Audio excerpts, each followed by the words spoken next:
Hello everyone, welcome to session 3 of book 13, Lost Souls. A couple of you have sent me emails about transparent colours which I've been using, and I think the best thing to do is I'll send you a list of all the transparent colours when we send the link and the image later today. And they're very useful, and what I'll do, I'll demonstrate again with them today. And I found my alizarin crimson, so so we're using that in the painting. So I thought we'd start first of all by playing Spot the Difference again. So this is the image that I sent you at the end of last session, and of course, you know, I went back and made a few changes. And I suppose the main change has been this grid. I've extended it. I've extended it into the left side of the painting. Made it larger, so you've almost got like 3 grids superimposed on each other. So it's starting to become more 3-dimensional, and I think it's much more interesting now. And I've gone back to the idea. Returning to the idea of this shape balancing on something. So we had it balanced on this point here. It didn't seem to work, but now I've got it balanced on this accidental shape, and I think I really like that. It's almost like a mobile or a piece of sculpture. So we're going to try and emphasize that idea as well during the session. And the other big move was, of course, taking out this big pink block here and simplifying this bottom area. So I thought the edge of the pink block here created a stop, and and of course I've been saying time and time again, it's this white line that I want to be prominent. And I love this line now, and it's a lot stronger. I think Faye's going to get the camera at the end and go along this line so you can see how it changes as you move along, and it will also show the transparent colours. So there's this blue glow either side of the line now, where the white line used to be, and then I've put a blue glaze on top, so it just makes it really interesting. So it's one of the uses of transparent colours, and I guess that those are the moves since the last session. And I've also taking away some of the yellow. There's a yellow shape here and some of the yellow at the bottom. And I suppose over the past year I've been using the idea of a frame, an internal frame, but maybe I've been using it too much. So I've taken that frame out now. So we're working to the edge of the canvas now. And I think the last thing I did as well was to bring in some verticals, because we've got some very, very strong horizontals now. This purple, this line, mainly the horizontals here. So I brought in some verticals, and I've been taking out some of the horizontals here, and just to show you. So to create a vertical now, it's very easy. All I have to do is I just have to paint out a couple of these horizontals. So I'll demonstrate in a second with the colour I've mixed up. So the moves I'm going to make today are, there's this is a location, and this little shape is a location, and it's got to go in today. It's very important to the story out of all the other shapes. So once again we're going to place it somewhere on this line. Well, thankfully I've worked it out already, so we won't waste too much time. And so this is going to go on this line. So we're going to put this in. We're going to work on the grid today, and I'm going to start to work on the idea of city light. So I've come up with a technique that we're going to try out, and we're going to try and make this more 3-dimensional, and also we're going to see if we're going to get rid of this chord or not. So that's the plan for today. So the first thing to do is just stick this shape in here. So I've come up with a spot. It's not there, it's not there, it's not there, it's not there, it's there.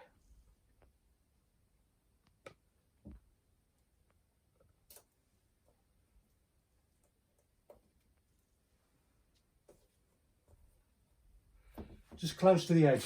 And what I found as well, it gives a nice counterweight to this sort of balancing act over here. So I'm gonna paint this in white.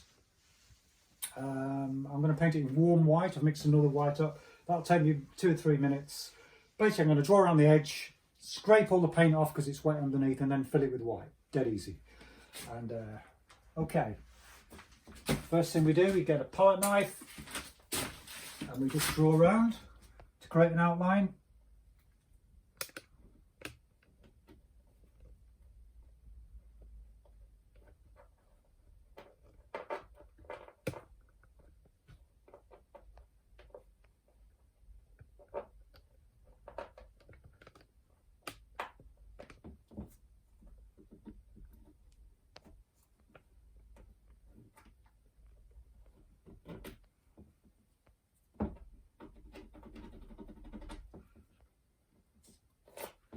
So this could just be an approximation today, and we can go back to it later. I'm just going to scrape out this paint inside there.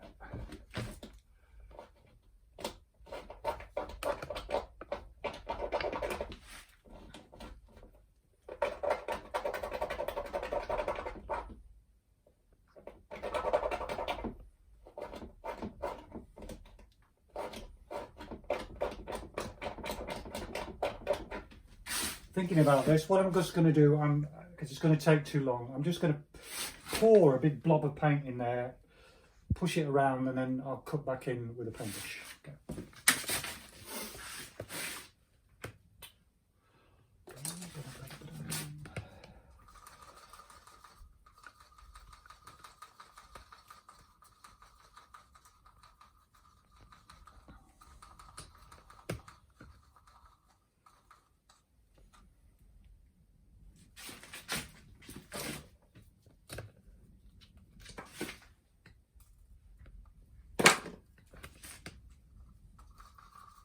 Just get the consistency right for pouring.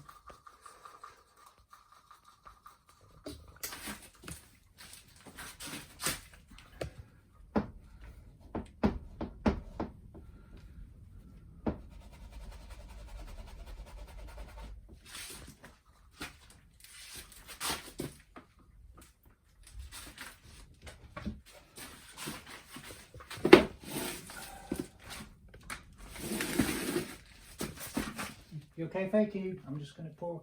Just coming over.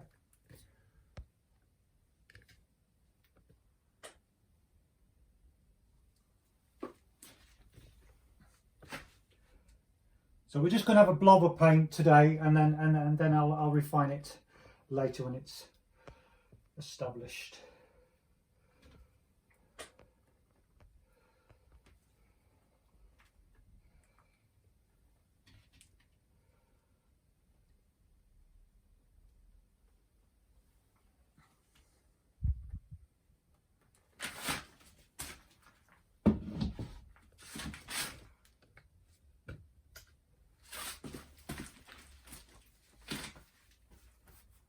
That'll do for now. So hopefully you see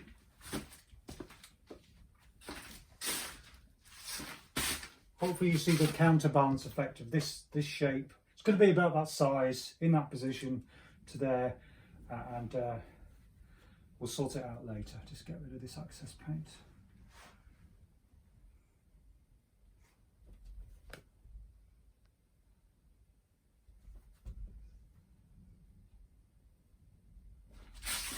Okay, that's the beauty of oil paint, you can wipe it away. So before we came on camera, I made this colour. So it's black, yeah.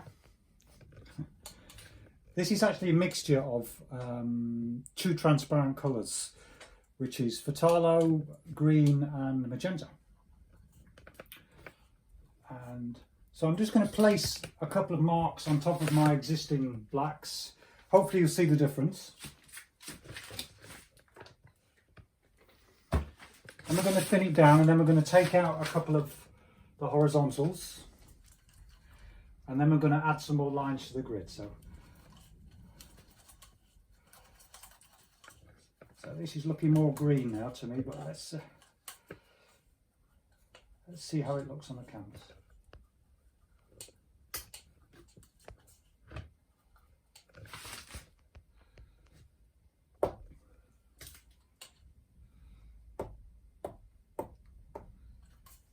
So what I'm doing as well, I'm actually putting in a couple of vertical brush marks because I said I think the painting needs more vertical. So they're barely perceptible, but it's a bit of texture and some vertical brush marks as well. So can you, does it make any difference, Faye? Can you see that patch I've just done, or is it too much?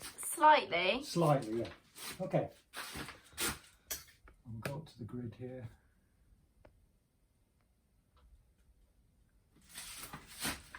Yeah, there's a cool warm thing going on with a black underneath, so that's one mark. So put a little mark over here somewhere as well. Just stepping back.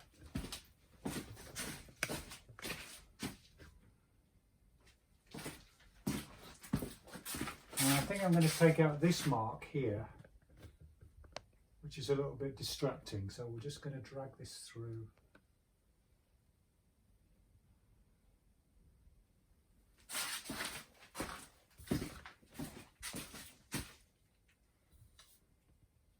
Okay, progress. So now I'm going to thin this down and I'm going to use it as a wash.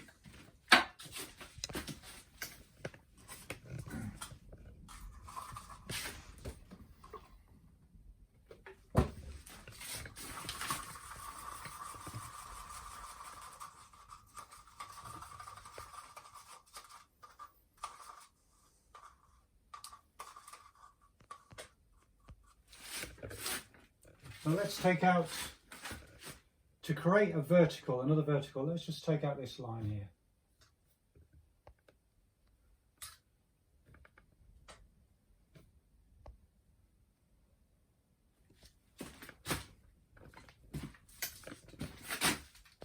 And this one. And I'm going to leave this as a little cross, so I'm going to take this out like that.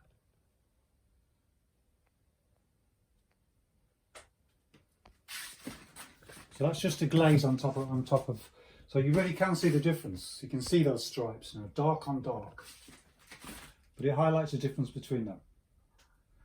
Interesting.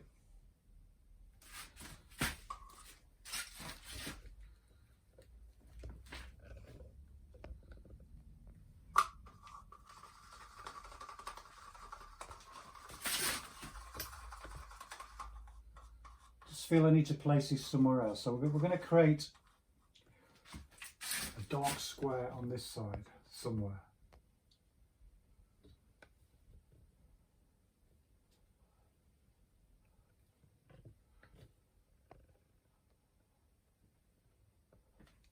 That'll do for now.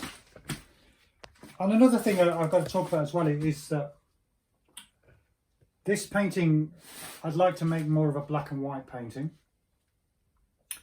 So it could be we take out some of the pink, and it could be we calm the purple down, because the palette is very important. It's about good and evil. So maybe the purple is just a little bit too bright. I like the stripy effect, but face shaking the head. But we'll see. And what happened, of course, when I took out that pink block, the proportion of black to white or light to dark changed, and so now perhaps there's too much dark, so maybe I'll have to bring in another patch of white somewhere. This has helped, but it could be, I think what we'll do, we'll put in another couple of white squares into the grid, so more solid, and we'll just change that balance slightly.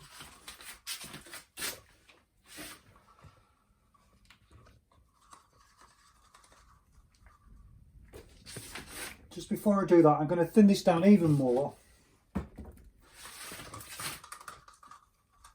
so it's even more of a glaze, more of a wash. And we'll just put it somewhere over here. So.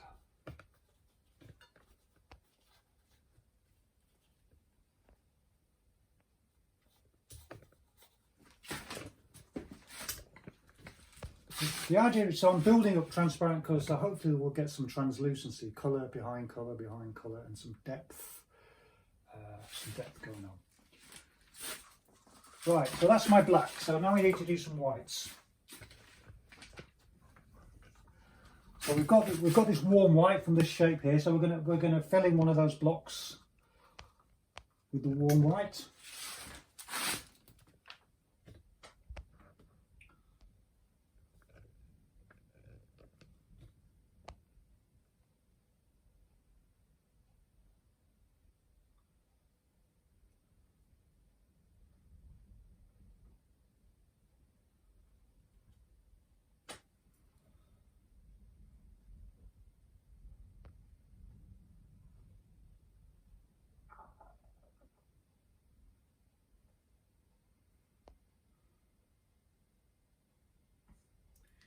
The intention as the paint dries is to get all these lines really crisp and really sharp. But that takes time. Sometimes you've got to wait for the paint to dry a bit. It's quite funny, when we had it at the end of the session last time, it's to do with the actual shape. It's like a power drill, and I didn't like that connection, and so we kind of changed the shape slightly, and it's almost like a spaceship now. So again, it's something I don't want that idea of a spaceship. So I want the idea of nighttime over the city, and but by bringing in these two simple images, which is a ghost and a bull, maybe today, maybe next time, we'll kind of bring it back to earth, so to speak. And so one of the victims is a member of a gang, and they have a tattoo which is a ghost, which is where the title comes from, Lost Souls. And the bull appears twice in the painting, this particular bull. So you know, we'll try it. Who knows? So we're going to do one more area. So I said we're going to try and get rid of some of the pink or calm it down slightly. So let's put in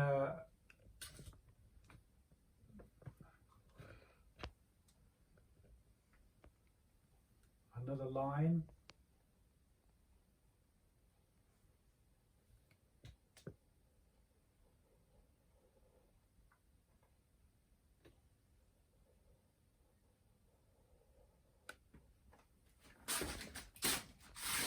So this grid is based on reality, but of course, because you've superimposed three grids on top of each other, so they're all mixed up. So there's a mixture of invented grid and a real grid, which is interesting. So this line, it doesn't make sense in terms of reality in the grid, but it's the effect it has on the painting. So I'm going to step back and see that line sort of hovering on the painting there. And again, it's a positive for me. So yeah.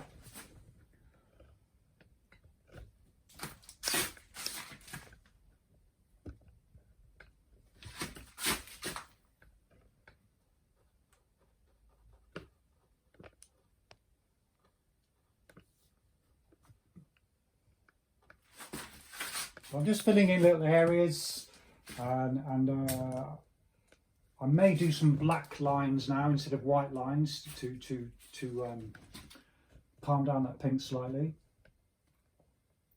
It's kind of a beautiful part of the painting, this, and of course it's nothing to do with reality. It's just black against white, a black against a particular white, and that relationship I find very interesting. Just going to step back again. I have to do this because I know where to place my mark.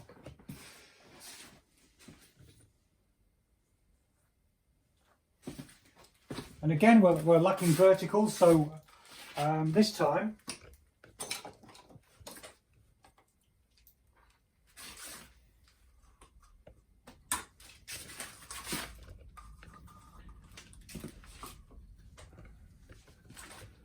let's try the grid as some of this black that I made instead of white.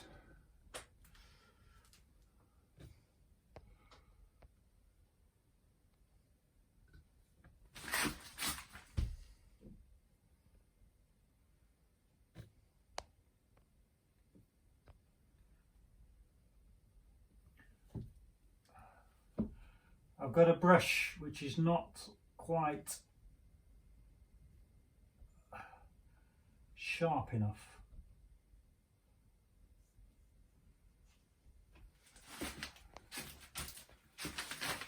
I can't get the precision that I'm after, but we'll just put it down to start off with. It's the wrong brush.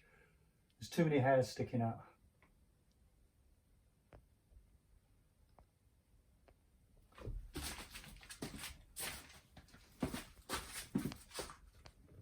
I like what it does. Okay. So in this section now, I'm going to put in a couple of colours to indicate some streets and the scale of the streets. Okay. So we know this is black, so let's see what it's like as a grey. So we'll put some of this on the palette.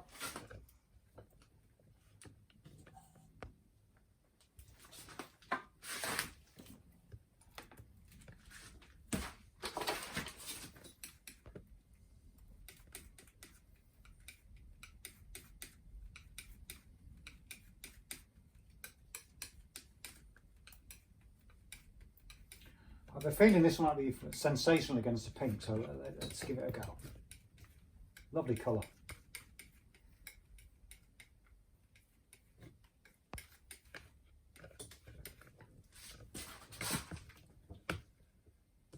What colour do you call that, Ben? Kind of looks blue. It's maybe red and it's magenta and green.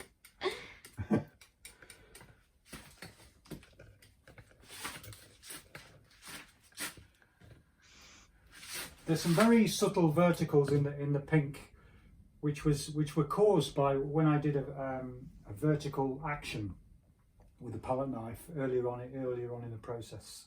So I might keep those ones. So maybe this section here, I'm going to try this new colour. And again, let's go vertical.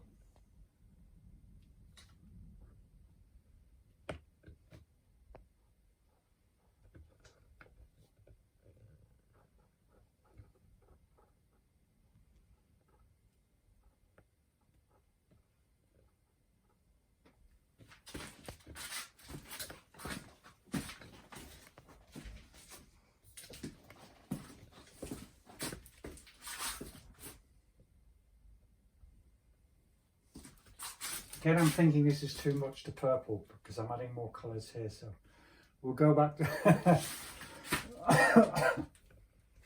I might calm this down with some paint, layer of Payne's Grey or just something later.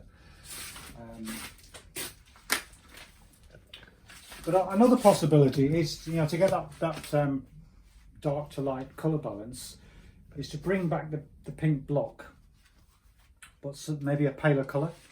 So, for instance, I'll just hold this palette up. So just suppose this goes back into the painting. And now we can see the tonal balance. What do you think, Faye? I like it before. You like it before? I like the purple.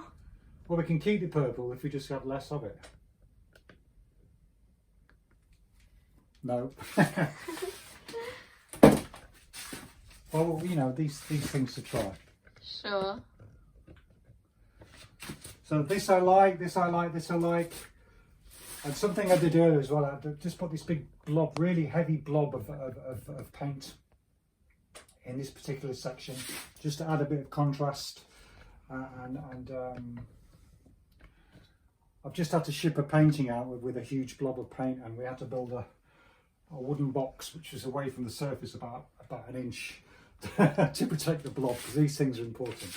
It's the difference it makes. It's the difference. So stepping back, so have I got time to put one of these tattoos in today? 5 minutes left. Okay. So what I was thinking of, if you just have one of these images in the painting, I don't think it's going to work. They're very simple because I don't think you can have a complicated image. So these are quite graphic. So I think if I'm going to have one, I should have two. So I had an idea of this ghost thing being painted in black in this white square here, quite small. And then I had the idea of this bull's head being painted in white and sort of sitting on top of that line there. And because you've got two, there'll be, yeah, it might work. So let's try and get this onto this line here, just in the next 5 minutes.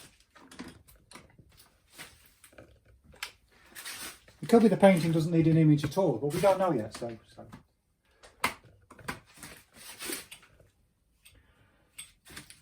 So the alternative is, you know, I've got a bull's head. The alternative is to it's a black bull. So the alternative is to have a mix a different black and have a simple black bull shape on top of these blacks. So it's barely there, and maybe we just see the white of his horns or something. So that, again, that might be interesting. But at the moment, I'm going to try and get a link between this and this, because the drawing's quite similar. But the way I'm going to do it, I'm just going to scrape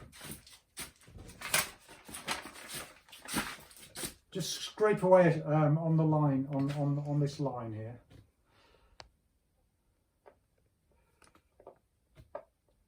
So this is the beauty of oil paint, so we can cut through to the original layers, which you remember is yellow. So let's go back.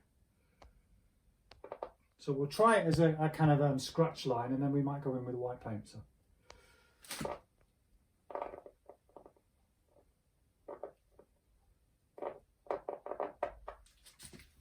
All sorts of colours underneath. So it's critical there's symmetry. So I'm going to make the bull's head a bit fatter actually. Let's try.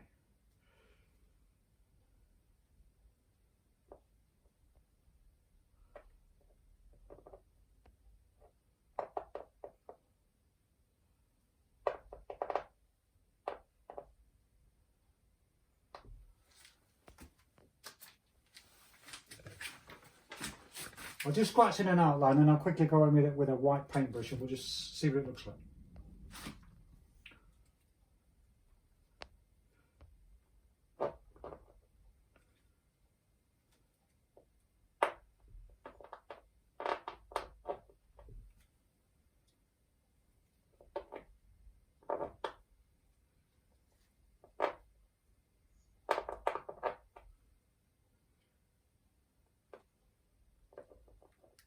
Again, this is an approximation, so it's not perfect, but what we do, we put down some guidelines, then we go back and we refine those lines and we get it right. So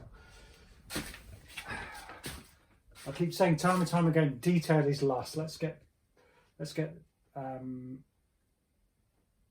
elements arranged in the painting first, and then we'll go back. Once we're sure that they belong, then we put the detail in. So we're not wasting time with detail until the end. So.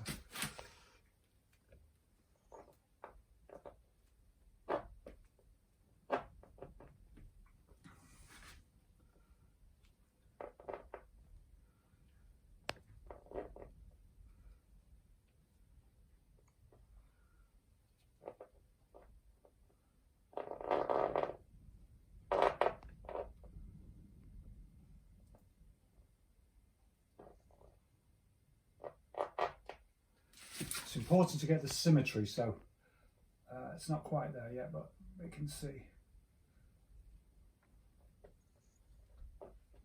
Gouging out the paint.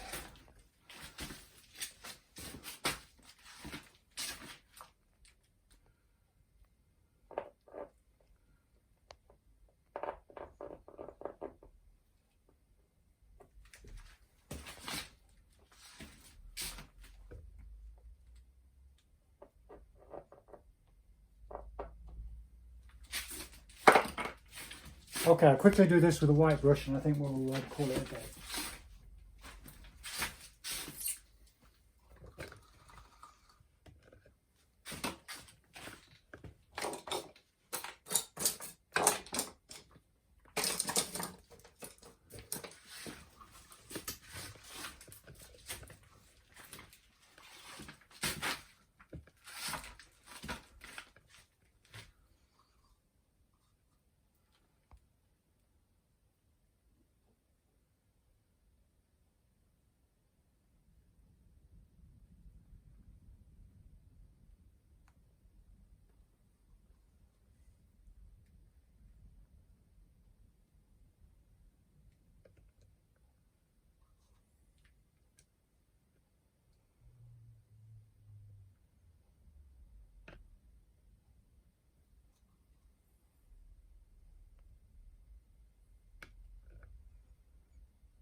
You get the idea.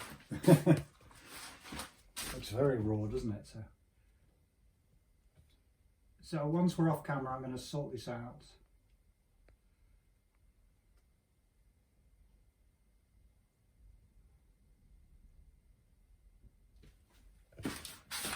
paint itself is very rough, so it's quite odd as well, isn't it? This almost looks like a bull from the side, and this is a bull's head, so there's a weird relationship between that and that. Anyhow, it could be that it's an alien element, or it could be that it works because it's a white line, just like these white lines, and yeah, we'll see. So I'll go and sort that out, refine it, and probably take me an hour. So just to do that section of the painting, and till next time, we'll say goodbye.